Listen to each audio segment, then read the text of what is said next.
औज़ुबिल्लाहि मिनश्शैतानिर्रजीम बिस्मिल्लाहिर्रहमानिर्रहीम नहमदुहु व नुसल्ली अला रसूलिहिल करीम। मैं हूं मोहम्मद सलीम खान न्याज़ी अपने यूट्यूब चैनल भोले बादशाह के साथ। हमारी तहसील अहमदपुर शर्किया के मुंतखब नुमाइंदे मिंबर सूबाई असम्बली साहिबजादा मोहम्मद गज़ैन ख़ान अब्बासी, जो कि नवाब सर सादिक मोहम्मद ख़ान अब्बासी पंजुम, जो इस रियासत बहावलपुर के आखिरी नवाब थे, उनके पड़पोते हैं को मुबैना तौर पर अगवा हुए तकरीबन एक हफ़्ता होने को आ गया है और अभी तक उनके मुतल्लिक़ किसी तरह की कोई मालूमात नहीं मिल रही कि वो इस वक्त कहाँ हैं या किस एजेंसी के पास हैं या किस इदारे की तहवील में हैं। और ये सिर्फ़ उनके ख़ानदान के लिए तो तकलीफ़ और परेशानी का बायस तो हर हाल में है, लेकिन पूरी रियासत बहावलपुर में और दुनिया भर में अब्बासी ख़ानदान से मोहब्बत करने वाले लोगों के लिए भी परेशानी और इस्तराब का बायस है। कम अज़ कम हमारे इदारों को इतना तो चाहिए, अब उनको तफ्तीश से, मुकदमे कायम करने से और लोगों को गिरफ़्तार करने से तो कोई रोकने से रहा, लेकिन कम अज़ कम हमारे इदारों को इतना तो चाहिए कि इस मुल्क की यकजहती के लिए, लोगों में नफ़रत को फैलने से रोकने के लिए जिस शख्सियत को भी गिरफ़्तार किया जाए उसकी गिरफ़्तारी फ़ौरी तौर पर ज़ाहिर करें, उस पर जो मुकदमात कायम किए गए हैं उसकी तफसील बताएं और फिर बेशक तफ्तीश करें। लेकिन साहिबजादा मोहम्मद गज़ैन ख़ान अब्बासी को अगवा करके आज 8 दिन होने को तकरीबन आ गए हैं और इस सिलसिले में एक पिटीशन भी दायर की गई है उनके ख़ानदान की तरफ से उनकी बाजियाबी के लिए, जिस पर शायद इसी महीने की 20 तारीख की पेशी है। तो मैं साहिबजादा गज़ैन ख़ान अब्बासी के मुतालिक कुछ कहना चाहूँगा कि बिला शक व शुबा अगर हमारी तहसील में और पूरी अगर सूबाई असम्बली में चंद ही लोग होंगे, हमारी तहसील में तो शायद वाहिद साहिबजादा मोहम्मद गज़ैन ख़ान अब्बासी ही होंगे और पूरी सूबाई असम्बली में गिनती के ही चंद मेंबर होंगे जिनका दामन बदउनवानी से पाक होगा। मैं इस सिलसिले में खुलेआम ये चैलेंज करके एजेंसियों को कह रहा हूँ कि यहाँ सरकारी दफातर तो आपके अंडर कंट्रोल है ना। आप किसी भी महकमे में जिसके ज़रिए से तरक्याती काम हुए हों, तरक्याती स्कीमें लगी हों और वो साहिबजादा गज़ैन अब्बासी के फंड्स से बनी हों, आप इन इदारों के तमाम अफसरान से तफ्तीश व तहकीक करके तसल्ली करें। इंशाअल्लाह साहिबजादा मोहम्मद गज़ैन ख़ान अब्बासी इस लानत से आपको पाक दिखाई देगा। तो साहिबजादा मोहम्मद गज़ैन ख़ान अब्बासी जब 2008 में सूबाई असम्बली के मेंबर मुंतखब हुए तो उस वक्त उन्होंने पाकिस्तान पीपल्स पार्टी में शमूलियत अख्तियार कर ली थी, क्योंकि पाकिस्तान मुस्लिम लीग नून और पाकिस्तान पीपल्स पार्टी का आपस में इत्तेहाद था उस वक्त और इनकी बड़ी दोस्ती थी। तो उन्होंने पाकिस्तान पीपल्स पार्टी में शमूलियत अख्तियार करके, ये कोलेशन गवर्नमेंट थी, इसका हिस्सा थे वो। उसी दौर में जब तहसील अहमदपुर शर्किया में अफसरान की तैनाती का मरहला आया तो हम दोस्तों ने दरख्वास्त की जाकर साहिबजादा मोहम्मद गज़ैन ख़ान अब्बासी से कि मकामी बल्दिया में आप TMO के ओहदे पर सरदार मोहम्मद असलम ख़ान खम्बड़ा मरहूम साहब को लेकर आएँ, क्योंकि वो इस इलाके के हर शख्स को तकरीबन जानते हैं, हर ख़ानदान की अहमियत से आगाह हैं और तकरीबन हर सियासी समाजी कारकुन और सियासी समाजी रहनुमा के किरदार से भी बखूबी वाकिफ़ हैं, तो उनका यहाँ बैठना ज़्यादा सूदमंद होगा। तो हमारे कहने पर उन्होंने सरदार मोहम्मद असलम ख़ान खम्बड़ा साहब को हुकूमत से दरख्वास्त करके यहाँ तैनात करवाया। 4-5 महीने के बाद ही मेरे ख्याल में या इससे कुछ ज़ायद अरसा गुजरा होगा तो हमें पता चला कि सरदार मोहम्मद असलम ख़ान खम्बड़ा ने दरख्वास्त दे दी है कि मेरा अहमदपुर शर्किया से तबादला कर दिया जाए। हम दोस्त बड़े परेशान हुए, हम सब इकट्ठे होकर फिर उनके पास गए कि खम्बड़ा साहब ये क्या। तो उन्होंने जो कुछ फरमाया वो मुझे आज तक याद है और मेरे दोस्तों को भी याद होगा।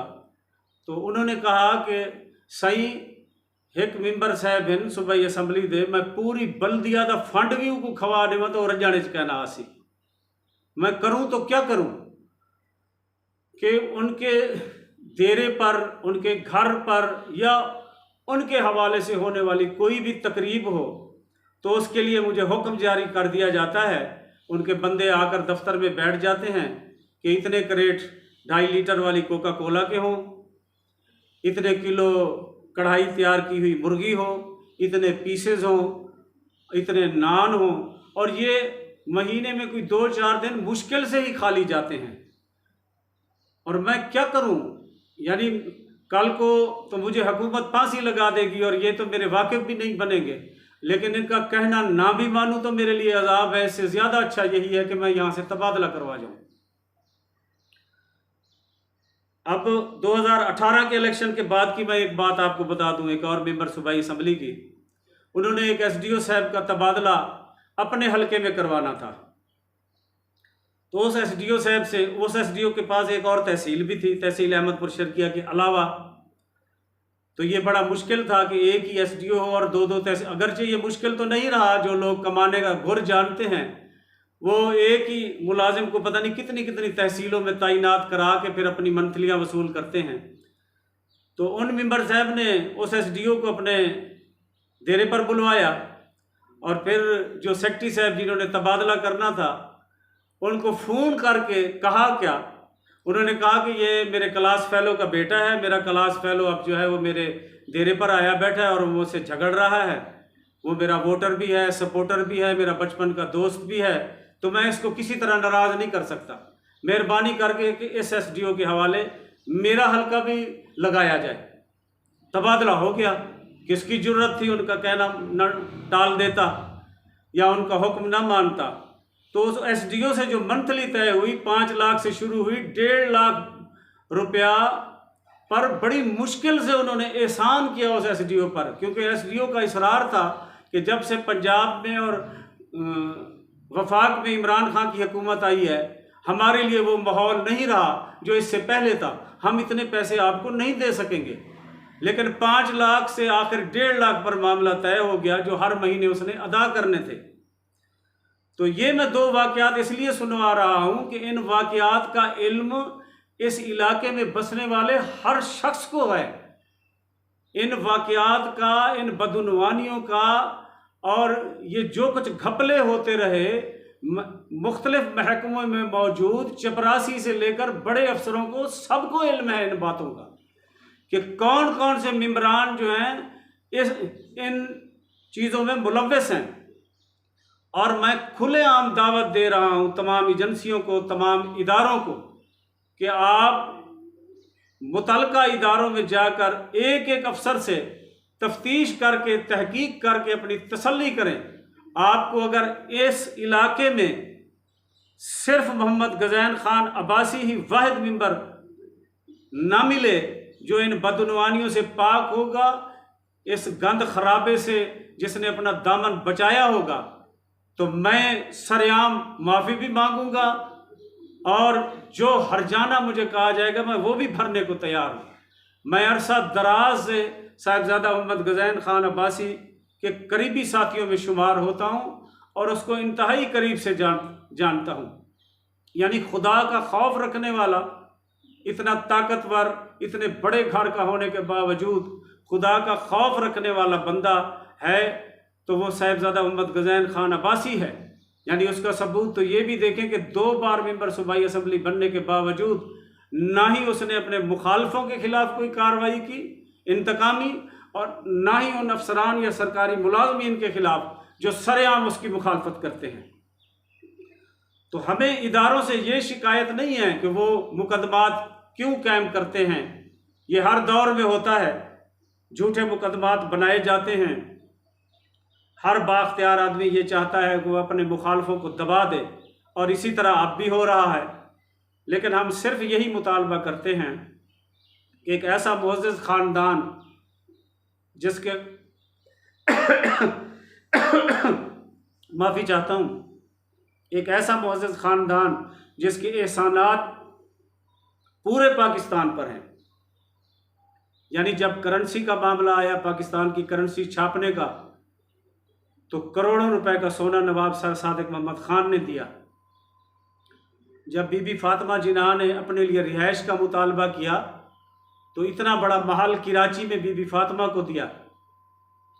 जब गवर्नर जनरल के पास ओहदे का हल्फ उठाने के लिए सवारी तक न थी तो अपनी रोल्स राइस कार तोहफे में दी। और जब इब्तदा में हुकूमत पाकिस्तान के पास मुलाजमीन की तनख्वाहें चलाने के लिए मतलूबा फंड्स नहीं थे तो करोड़ों रुपए के फंड्स रियासत बहावलपुर की तरफ से मुहैया किए गए ताकि पाकिस्तान मजबूत हो और चले। तो उसी नवाब सर सादिक मोहम्मद खान का ये पड़पोता है और इस पर जितने केस बनाए गए हैं सब झूठे हैं। मैं चैलेंज करके कहता हूं कि तफ्तीश करवा लें। इस मुल्क के 4 इंतहाई दयानतदार अफसर हों, वो ये ना हो कि उनको जो इदारों में बैठे हुए मुखालिफ लोग हैं वो सिखा पढ़ाकर और पाबंद करके भेज दें और नतीजा पहले से बनाकर उनके हवाले कर दें कि ये आपने रिज़ल्ट देना है। ऐसा ना हो। कोई आप 4 अफसर मुकर्रर कर दें। मैं नाम ले देता हूँ। आप जुल्फ़कार चीमा साहब को मुकर्रर कर दें। आप डॉक्टर शुएब सडल को मुंतखब कर लें इस मामले के लिए। आप सुहेल हबीब ताजिक को मुंतखब कर लें इस तफ्तीश के लिए। यानी इस तरह के लातदाद दयानतदार दलेर अफसर इस पाकिस्तान में मौजूद हैं। कमी नहीं है, सिर्फ उनसे काम लेने की ज़रूरत है।